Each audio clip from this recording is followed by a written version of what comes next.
बिस्मिल्लाहिर्रहमानिर्रहीम। पाक गर्दन एजुकेशन सिस्टम ननकाना साहब, मैं हूं अहमद रज़ा ख़ान।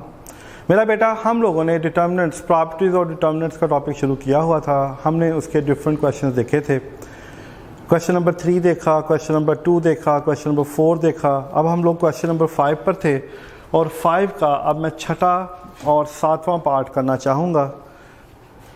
अब हम देख रहे हैं कि ये हमारे सामने स्टेटमेंट है, वो कहता है इसको इसके इक्वल साबित करना है, यानी हमें इस गिवन स्टेटमेंट को इसके इक्वल साबित करना है।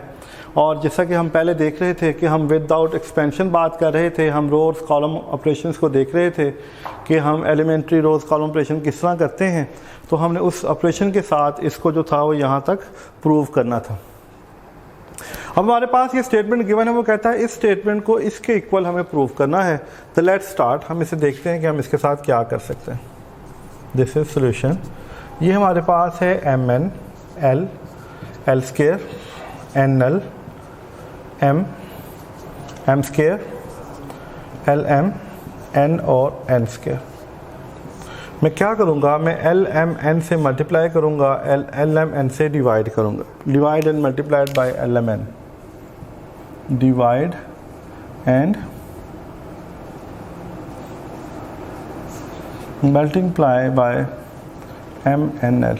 मैंने एम एल एन से मल्टीप्लाई किया और एम एल एन से डिवाइड कर दिया, यानी मैंने उसी नंबर से इसको मल्टीप्लाई किया और उसी नंबर से इसको डिवाइड कर दिया। अब इसका मुझे क्या फ़ायदा होगा, इसका मुझे ये फ़ायदा होगा, देखें कि जो हमें प्रूव करना है, यहाँ पे 1 है, यहाँ पे l है, यहाँ पे l क्यूब है, यहाँ पे 1 है, यहाँ पे m स्क्वायर है, यहाँ पे m का क्यूब है, यहाँ पे 1 है, यहाँ पे n स्क्वायर है और यहाँ पे n का क्यूब है। इसको देखते हुए मैं कोशिश करूँगा कि मैं देखें 1 ओवर l m n, मैं क्या करूँगा, मैं l को इसके साथ, m को इसके साथ और n को इसके साथ मल्टीप्लाई कर दूँगा, यानी मल्टीप्लाई बाय l जो है वो row 1 multiplying by m row 3 multiply by n row 3, यानी रो 1 को l के साथ, रो 2 को m के साथ और रो 3 को n के साथ मल्टीप्लाई कर दूँ। क्या करूँगा, रो 1 को l के साथ, क्योंकि यहाँ पे l है, l स्क्वायर l क्यूब, उसके मुताबिक इसको m के साथ और इसको n के साथ। तो देखिए हमारे पास क्या आता है, ये आता है l m n l square l 3 l m n m square m 3 और ये भी l m n n square और n 3। देखें जब मैं इसको l से मल्टीप्लाई करूँगा तो ये बन जाएगा l m n, जब ये से ज़रब खाएगा l का स्क्वायर, जब ये से ज़रब खाएगा तो l की ताकत 3 हो जाएगी। इससे जब इसको m से ज़रब दूंगा l m n, ये m का स्क्वायर और ये m का क्यूब हो जाएगा, ये l m n, ये n का स्क्वायर और ये n का क्यूब हो जाएगा। फिर हम क्या करेंगे अगले स्टेप में, taking common l m n from C1, column 1 में से l m n को दोबारा कॉमन ले लें। क्या ले लें, दोबारा कॉमन, यहाँ 1 1 1 बचेगा, l स्क्वायर l 3, यहाँ पे m स्क्वायर m 3, यहाँ पे n स्क्वायर n 3, ये कट जाएगा। तो देखिए जब हम इसमें से कॉमन लेंगे तो यही हम इसमें से प्रूव करना चाहते थे, यही हम प्रूव करना चाहते, तो ईज़िली हमने प्रूव कर दिया। अब आगे आते हैं। अब वो कहते हैं कि इसको इक्वल टू 0 शो करो। क्या करो कि हमें इसको इक्वल टू 0 शो करना है, हमें इसे इक्वल टू 0 शो करना है। तो पहले हमें इस सवाल की स्टेटमेंट नज़र आ रही है, यहाँ से हम इसे शुरू करते हैं, 0 ख़त्म कर देते हैं क्योंकि हमें 0 प्रूव करना है। उसको देखते हुए, क्योंकि हमें इसको 0 प्रूव करना है, मैंने यहाँ से 0 ख़त्म कर दिया। जब हम इसके अंदर कोई सी 2 रोज़ या 2 कॉलम आइडेंटिकल कर देंगे तो ये ऑटोमेटिकली 0 की तरफ बढ़ जाएगा, तो फिर हमें इसको करने में प्रॉब्लम नहीं आएगी। तो पहले देखिए हमें नज़र आ रहा है टेकिंग कॉमन 2, कहाँ से, फ्रॉम R1 में से 2 कॉमन ले लिया मैंने, तो यहाँ पे आएगा A B C, फिर ये आ जाएगा A plus B, this is 2B, this is B plus C, और ये आ जाएगा A plus C, this is B plus C, this is 2C। हमने इसमें से 2 को कॉमन ले लिया। हमने क्या ले लिया, इसमें से 2 को कॉमन ले लिया। जब हम यहाँ तक चले जाएंगे तो अब हमें देखना है कि हम कौन सी 2 रोज़ या 2 कॉलम को आइडेंटिकल कर सकते हैं। तो मुझे नज़र आ रहा है कि अगर मैं इसमें से इसको माइनस करूं, यानी C1 माइनस C2 करूं, देखो क्या आता है। a में से इसको माइनस करेंगे a माइनस b, इसको माइनस करेंगे तो क्या आएगा a plus b minus 2b, a minus b। जब इसमें से हम इसको माइनस करेंगे तो आएगा a plus c minus b minus c, minus minus से घटेगा तो ये भी हमारे पास a माइनस b आ जाएगा। फिर मेरा बेटा हम क्या करेंगे, हम इसमें से इसको माइनस कर देते हैं, C2 minus C3, this is b minus c। इसमें से इसको करेंगे तो ये आ जाएगा this is b minus c। जब इसमें से इसे करेंगे तो ये भी आ जाएगा b minus c, b plus c 2c। अब देखें, taking common a minus b from C1 and b minus c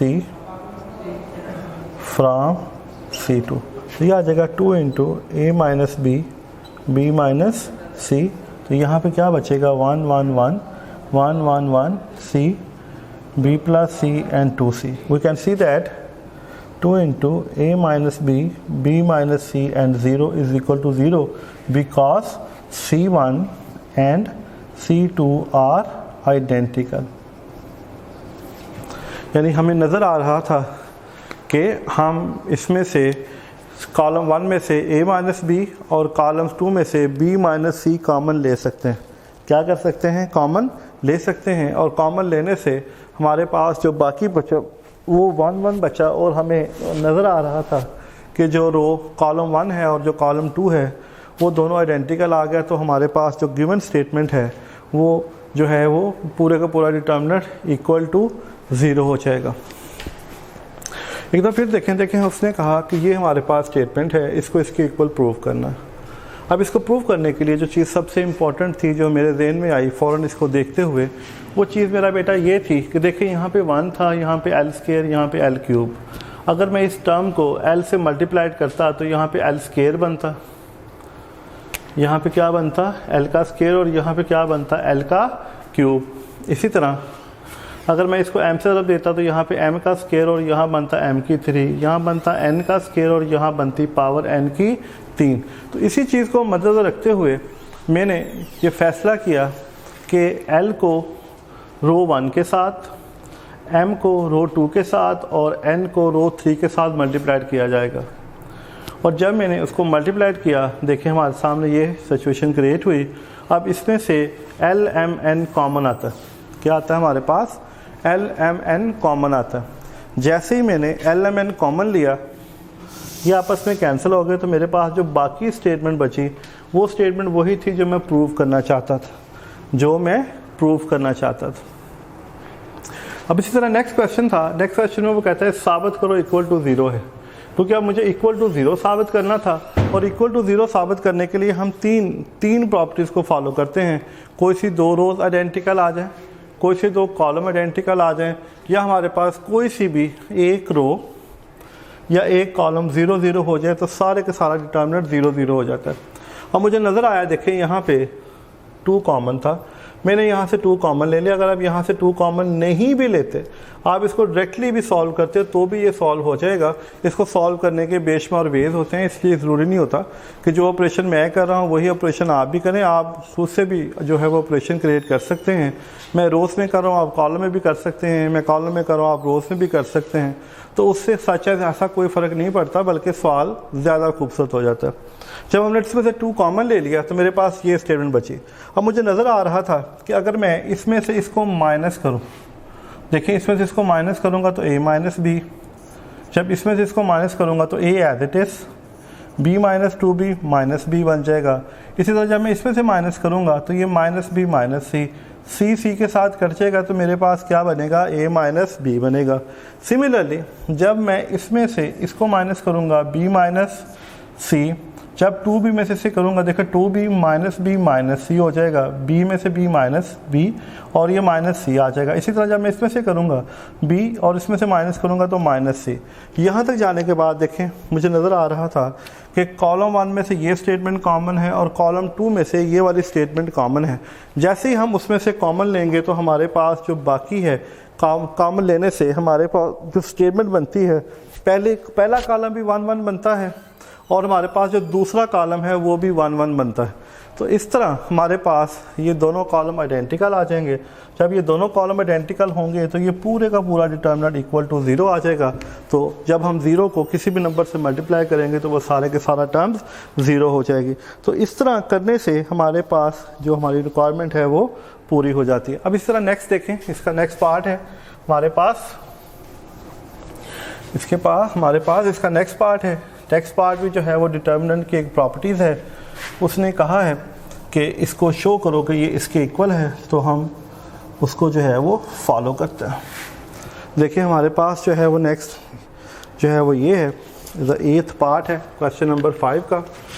ये हमारे पास इसका 6 7 8 पार्ट है। कहता है 7 2 6 6 3 2 -3 5 1।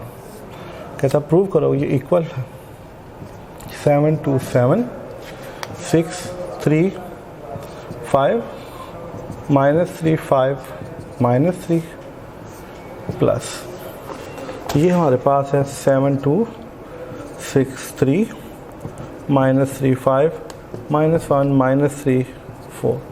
कहता है ये हमें प्रूव करना है। वो कहता है लेफ्ट हैंड साइड को राइट हैंड साइड के इक्वल प्रूव करो। अब देखिए जो सवाल है ये हमारे पास this is left hand side,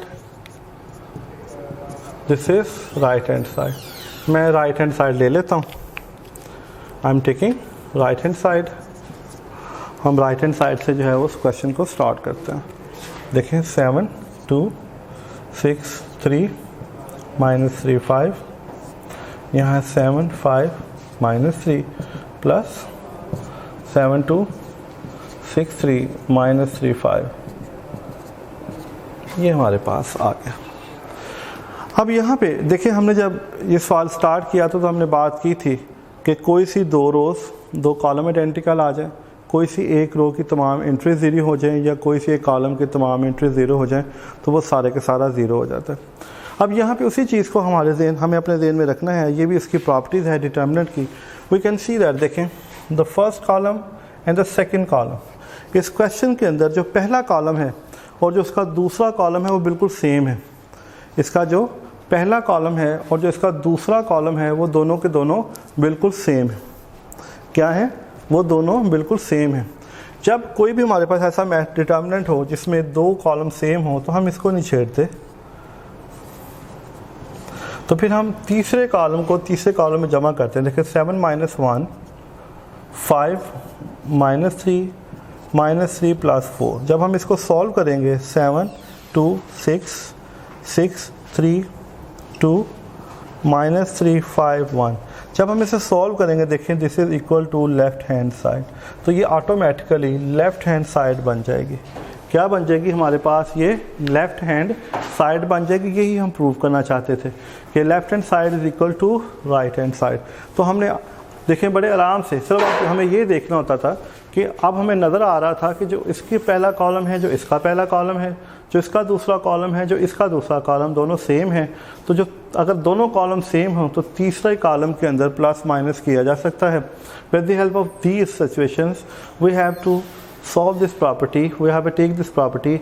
हमने इसको ऐड किया। जैसे ही हमने ऐड किया तो जो हमारी राइट हैंड साइड थी वो लेफ़्ट हैंड साइड के इक्वल प्रूव हो गई। तो ऐसे मेरा बेटा ये था रो एंड कॉलम ऑपरेशंस। अभी इसके 1-2 पार्ट रहते हैं वो देखते हैं नेक्स्ट लेक्चर में। तो देखिए सबसे पहले हमने कहा कोई सी 2 रोज़ या 2 कॉलम सेम आ जाएं। हमने कहा हमारे पास किसी भी डिटर्मिनेंट में कोई सी एक रो या एक कॉलम की तमाम एंट्री 0 हो जाए। और फिर हमने देखा कि हम अगर रोज़ या कॉलम को आगे पीछे करते हैं तो बाहर माइनस का साइन क्रिएट होता है। इसी तरह अगर किसी भी डिटर्मिनेंट में कोई सी 2 रोज़ या 2 कॉलम किसी भी डिटर्मिनेंट के इक्वल हों तो किसी भी तीसरी रो या तीसरी भी कॉलम के अंदर हम प्लस माइनस कर सकते हैं। तो मेरा बेटा यहाँ तक आप इसको देखिएगा, ज़िंदगी रही तो इंशाल्लाह ताला मुलाकात होगी। नेक्स्ट लेक्चर में देखते हैं हम क्या कर सकते हैं। जब तक के लिए इजाज़त दें, अल्लाह हाफ़िज़।